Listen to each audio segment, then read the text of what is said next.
gagne ce soir EDF qui inaugure sa première borne de recharge pour les voitures électriques. Un atout pour la transition énergétique, où on est d'ailleurs le producteur et fournisseur d'électricité dans ce domaine. Sylvain Vidal, le directeur d'EDF Archipel Guadeloupe, sera l'invité de ce journal. Et Guadeloupe Formation est en tournée dans l'archipel. Le directeur de l'organisme, Camille Galap, a lancé une opération de promotion de l'offre de formation. Nous irons à Sonis aux Abîmes, où a eu lieu la première rencontre avec le public. Fin du calvaire pour les habitants de Béline à Gosier. Après 40 ans d'attente, la route est enfin en train d'être rénovée par la municipalité. Un soulagement pour les habitants et la fin peut-être des querelles entre voisins. Et enfin, nous irons au village Gestes Premier Secours et Sécurité Routière organisé par la commune de Petit Canal. Une journée pour transmettre les gestes qui sauvent à la population, tant aux grands qu'aux petits.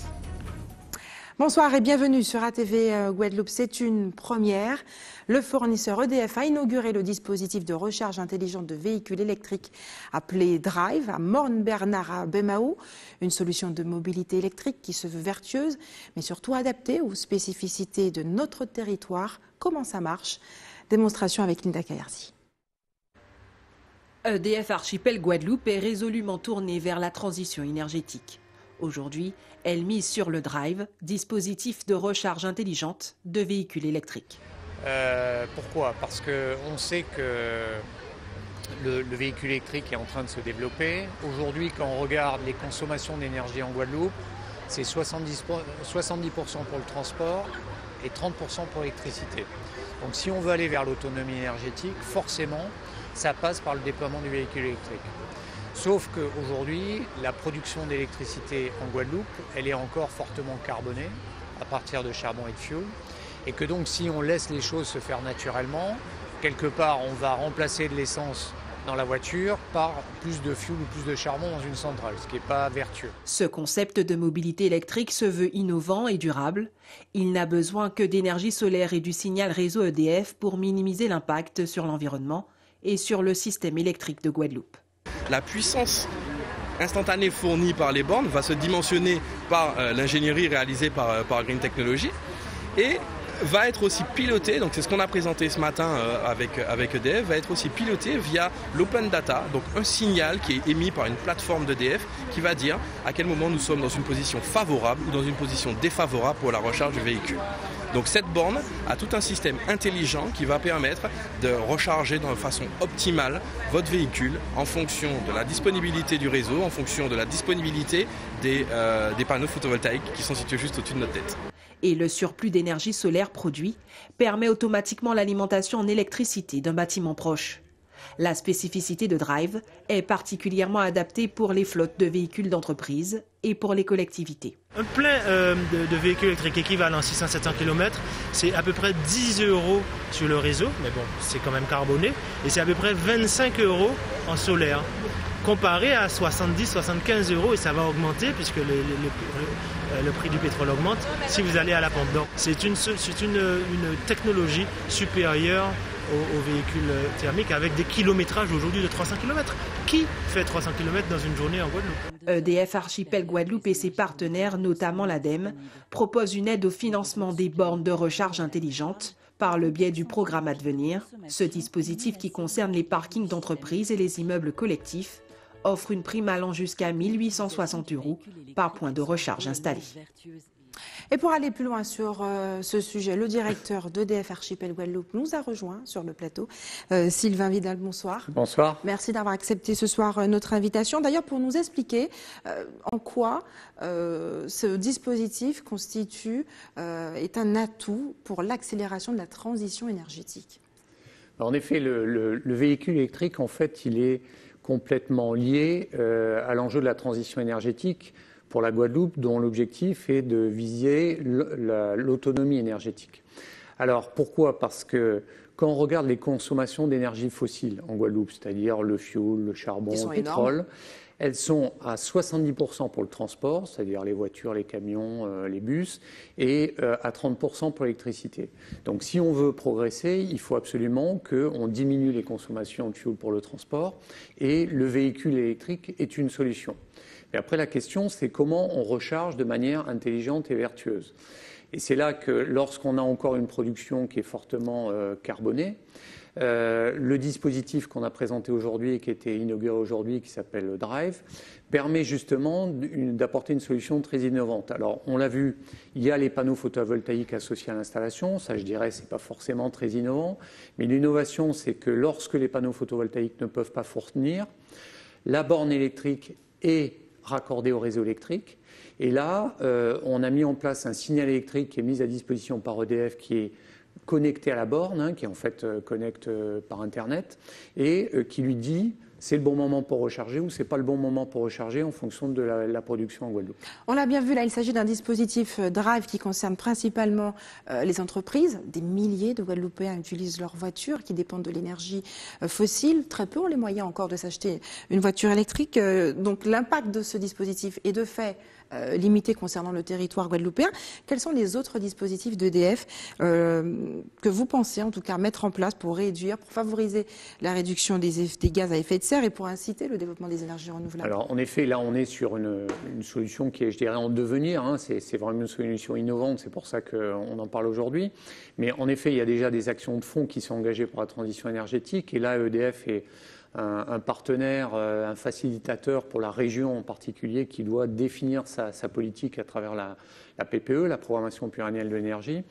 On a principalement deux vecteurs d'action. Le premier, c'est à l'amont, je dirais, favoriser la production d'électricité à travers de l'énergie renouvelable. Et cette année, pour la première fois en Guadeloupe, on a dépassé 20% d'énergie produite par énergie renouvelable et on va être en capacité à l'horizon de 2023 d'atteindre les 60%, puis ensuite les 70-80%. Donc ça, c'est comment je produis de plus en plus avec d'énergie renouvelable. Et puis il y a un autre vecteur d'action qui est aussi essentiel, c'est comment j'arrive à consommer mieux et moins. Et là, en particulier, c'est toutes les actions qu'on mène autour de la maîtrise de l'énergie ou de l'efficacité énergétique, avec en particulier les aides qu'on apporte soit aux particuliers, aux collectivités, pour s'équiper de matériel performant, pour l'éclairage public. Et là, on a déjà des résultats très concrets, parce que si on regarde par exemple les résultats de l'année 2017, on a économisé à peu près la consommation d'une ville comme Pointe-Noire, d'une commune comme Pointe-Noire, c'est-à-dire de l'ordre de 2% de la consommation de l'électricité en Guadeloupe. Autre sujet qui concerne EDF Archipel, qui est quand même assez importante, c'est que la saison cyclonique a débuté le 1er juin. On le sait, il y a souvent des accidents liés justement au passage des ouragans ou des tempêtes.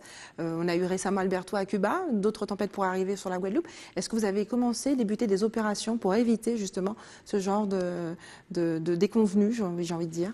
Alors en effet, EDF est prêt pour la saison cyclonique, vous l'avez rappelé, elle a démarré le 1er juin.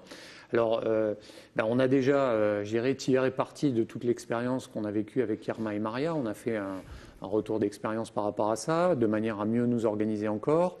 On a fait, comme chaque année, un exercice sur lequel on simule l'ensemble du dispositif qu'on doit mettre en place s'il y a une crise. Et puis on était encore la semaine dernière aux côtés de la préfecture pour participer à la coordination de l'ensemble des services. Donc ça, c'est tout le travail de fond qui est engagé pour faire face aux gestions de crise. Plus, je dirais, un travail aussi de pédagogie, de préparation qu'on fait avec les communes pour refaire de l'information sur l'élagage, qui est un sujet qui est pas un sujet facile, on l'a vu sur Maria l'an dernier. Et puis sur aussi améliorer au quotidien la performance de nos réseaux. EDF est donc prête à affronter un ouragan de type Irma, par exemple? Alors, on est prêt, on espère très sincèrement que ça n'arrivera pas, comme vous, j'imagine, mais oui, on y est prêt. Ça fait partie de notre mission de service public et on en est fiers. Sylvain Vidal, merci d'avoir accepté de répondre à nos questions ce soir. Restez avec moi. À une semaine de l'arrivée du ministre de l'écologie, Nicolas Hulot, prévu aux Antilles, le préfet délégué anti-sargasses, qui doit coordonner justement tous les travaux de ramassage, est arrivé en Martinique. Il a visité aujourd'hui les plages du Vauclin pour constater les dégâts liés à cette invasion de sargasses. Le reportage est signé Loïc Régis d'ATV Martinique. Nous avons des arrivées régulières, donc les sites de stockage se saturent rapidement. Un énième cri d'alerte face à cette situation où tout le monde semble dépassé. C'est dans ce contexte de crise des sargasses que Serge Bidault s'est rendu aux Antilles. Il est chargé de trouver un plan d'action pour lutter contre les algues. Je suis là pour me rendre compte et coordonner un plan national. Donc simplement, voilà, donc vous voyez, vous me demandez comment se passent les élus sont là, ils sont tout à fait cordiaux, ils ont des besoins et on est là pour les accompagner. Les mots ne rassurent pas forcément le maire du Vauclin. Raymond Collier fait partie des élus qui connaissent le plus de difficultés avec les arrivages massifs de sargasses. Il réclame des solutions concrètes. Faisons des propositions claires. Nous souhaitons qu'un barrage soit installé à titre expérimental en union avec les villes voisines de François, de Robert, Marigot, enfin les autres villes qui sont impactées. Et nous attendons de voir le plus rapidement possible quels sont les fonds qui seront débloqués pour cette opération. En attendant d'éventuels fonds et davantage de moyens matériels, ce sont les hommes qui retroussent leurs manches. Une équipe de sapeurs-pompiers s'occupe du ramassage manuel à la Pointe-Fola. Nous sommes service public et donc nous avons été commandités donc par le SDIS, directeur départemental d'incendie et de secours, pour pouvoir prêter main forte à la municipalité du Vauclin pour pouvoir effectivement faire du ramassage sargasse. Une intervention satisfaisante pour les commerçants de la place qui attendent néanmoins plus de résultats. Ils sont une dizaine à souffrir de la présence des algues. L'activité est à l'arrêt. Déjà une perte d'exploitation de 80%. J'avais employé 6 filles pour pouvoir travailler en saisonnier. Et donc, je ne savais pas ce que j'allais faire vu que les sargasses sont arrivés en gros nombre au mois de mars. Mais j'ai décidé de les garder, mais c'est très très dur pour moi. Une visite qui précède le déplacement très attendu de Nicolas Hulot. Le ministre de la Transition écologique sera présent en Martinique les 10 et 11 juin. Et puis après près de 40 ans de querelles entre voisins et de galères, voici que les habitants du Gosier habitant à proximité de la route de Béline sont sur le point d'être délivrés. La municipalité a enfin entamé des travaux d'urgence pour rénover cette route. La fin d'un calvaire que nous racontent Patrick Curie et Yvan Lemar. Depuis vendredi dernier, la route de Béline au Gosier fait peau neuve. Des travaux qui marquent la fin du calvaire des habitants de ce quartier. Alors avant les travaux, on ne pouvait pas aller à l'école, c'était affreux. Quand il pleuvait, on avait une sorte de mare, elle se remplissait au rabord. Et donc ce qui fait qu'on ne pouvait pas passer. On passait sur tout, il y avait des petites roches qui apparaissaient, on passait avec nos pieds par-dessus. Mais moi, je suis assez grande pour passer. Mais mes petits cousins, mes petits voisins, eux, quand ils allaient à l'école en primaire, je veux dire, eux, ils peuvent pas passer. Soit ils passent dans l'eau avec leurs chaussures, soit ils retournent chez eux. C'était impossible. Cette route était l'objet d'un conflit de droit de passage et de servitude, raison pour laquelle aucun travaux n'était possible. Après plusieurs années de galère, les habitants ont décidé de passer à l'action. Mardi 29, on a bloqué la route pour qu'on puisse se faire entendre, mais pacifiquement. Là, les travaux ont commencé vendredi. Ça se passe bien, tout se déroule bien. Là, les habitants sont très très contents et puis ils attendent la fin des travaux. Mais autrement, nous sommes tous très contents de voir qu'on nous a entendus et ça fonctionne bien. Avec le début des travaux, un comité de suivi a été mis en place avec la mairie. Compte tenu des problèmes qui existent depuis très longtemps, donc il faut qu'on puisse régler ça de façon définitive. Donc nous avons lancé une démarche qui s'appuie sur des textes réglementaires, juridiques. Nous partirons de l'emprise foncière existante pour que nous déterminions, par le biais d'un géomètre qu'on a déjà désigné, une emprise foncière définitive. Et toutes les parcelles impactées par la voie, les propriétaires seront contactés pour que nous aboutissions in fine à une rétrocession de l'emprise de la voie qui tombera dans le patrimoine communal en tant que route communale et que nous puissions faire les entretiens de façon normale. La première phase de réfection de la route de Béline sera terminée cette semaine. Une phase de stabilisation sera effectuée par la suite. Et puis à quelques semaines des grandes vacances, le président de Guadeloupe Formation ne chôme pas. Camille Galap a lancé une opération de promotion de l'offre de formation, un cyberbus qui se rend chaque jour dans une commune pour faire connaître aux habitants les formations auxquelles ils peuvent prétendre. L'escale a eu lieu ce matin à Sony-Sozabim. Anne-Elisabeth Arsène et Moïse Dexter s'y sont rendus. Une journée pour promouvoir son offre de formation, c'est l'objectif de l'IPIC et son village itinérant. Depuis quelques semaines, nous avons décidé d'organiser un certain nombre d'opérations de communication auprès de la population et d'utiliser tous les outils notamment de la région, au travers notamment du cyberbus. Et nous avons sollicité un certain nombre de comités d'agglomération pour voir dans quelle mesure on pouvait nous associer en partenariat pour pouvoir implanter des stands, informer la population sur toute l'offre de formation de l'EPIC Guadeloupe Formation. Et on aura de plus en plus d'opérations de cette nature pour informer au plus près la population guadeloupéenne. Pour Mirella, actuellement en reconversion professionnelle, c'est l'occasion de poser toutes les questions concernant son futur métier. Je cherche une formation concernant le métier de conducteur, chauffeur accompagnateur pour les personnes en situation de handicap ou de dépendance. Parce que je suis animatrice en gérontologie et mon objectif premier, c'est de faire en sorte que les personnes en situation de handicap ou de dépendance sortent de leur domicile. Je suis donc venue ce matin afin de voir si je trouvais cette formation. C'est vrai, c'est mon combat là pour les années à venir améliorer la condition de ces personnes fragilisées. Ce village itinérant de l'opérateur régional de l'orientation et de la formation fera aussi une escale demain à Basse-Terre et jeudi à Sainte-Anne. Et puis autre rendez-vous, celui de Cap Excellence au Centre culturel de Sonis toujours, pour la 2e édition des Journées de l'action sociale.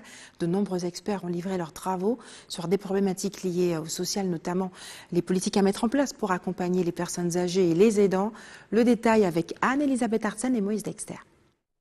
Pour cette 2e édition des Journées de l'action sociale, en partenariat avec le département, Cap Excellence a réuni ses acteurs sociaux à Sonis ce matin. L'objectif de cette journée, c'est améliorer, écouter, accompagner.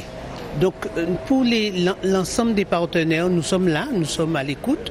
Nous sommes là pour organiser aussi et nous sommes là pour collaborer, les accompagner dans ces différentes missions puisque Cap Excellence est pour l'instant sur les 3 territoires, mais n'empêche que nous travaillons d'une manière générale avec l'ensemble des partenaires. Nous avons 5 ateliers qui vont bien introduire par rapport aux demandes de la première édition, ce que souhaitaient les participants. Partenaires majeurs des instances politiques, les associations sont au cœur de ces journées d'action sociale. De plus en plus, on ne peut pas intervenir de manière pertinente sur les territoires sans passer par les acteurs eux-mêmes. Les associations sont les premiers représentants des habitants. Ils mènent des actions en proximité, ils connaissent les publics. Et c'est tout à fait normal que nous, au PCI, agglomération donc de la Pitabi-Mbemao, Cap Excellence, choisissent d'intervenir avec ces partenaires-là pour renforcer notre efficacité.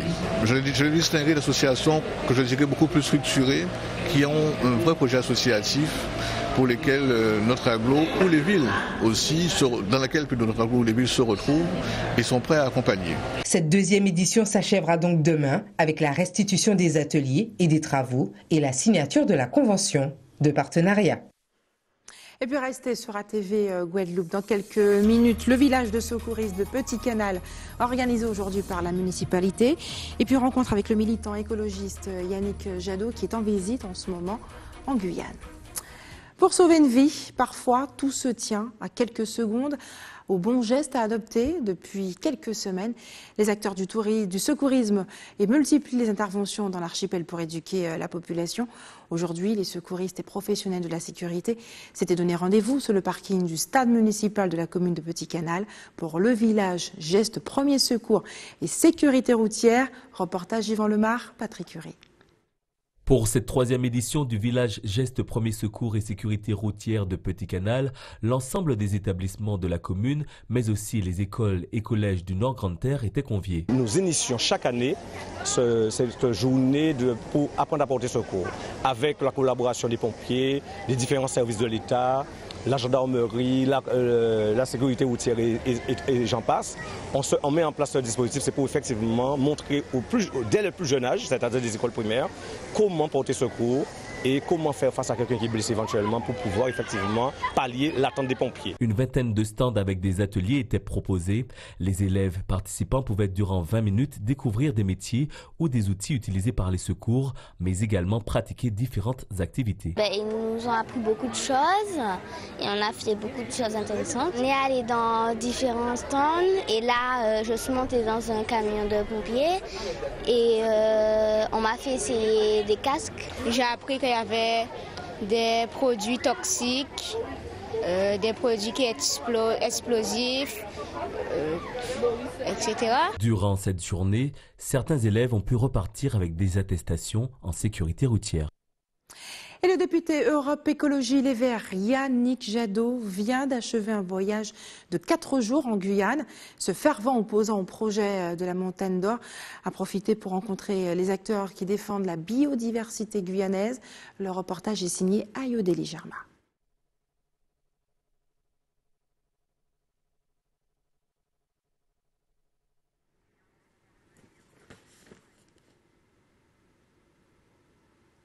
Des images de nos confrères d'ATV Guyane. Nous n'avons malheureusement pas l'intervention de Yannick Jadot, ce militant. C'est l'heure tout de suite des informations pratiques. Faites demain, l'équipe de l'établissement français du sang vous donnera rendez-vous au centre commercial de Milénis aux Abîmes aux allées 24 et 25 à partir de 13h. Demain, les coupures d'eau seront prévues si vous habitez à Goyave, au Gosier et dans le quartier de Duto aux Abîmes à partir de 18h demain soir avec un retour prévu à l'aube. Et enfin, si vous avez des informations à nous communiquer, n'hésitez pas à nous appeler au 60 11 2 fois.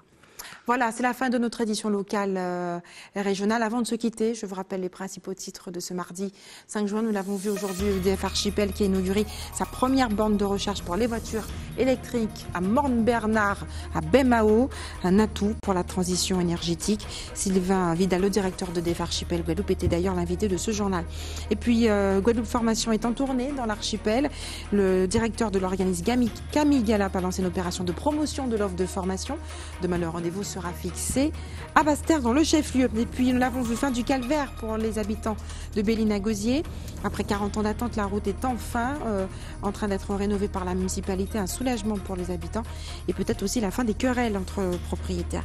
Et enfin, nous sommes allés au village geste premier secours et sécurité routière organisée par la commune de Petit Canal. Une journée pour transmettre des gestes qui sauvent à la population et surtout à la nouvelle génération. Merci d'avoir choisi ATV Guadeloupe. Je vous souhaite une excellente soirée. On se retrouve demain à 18h45.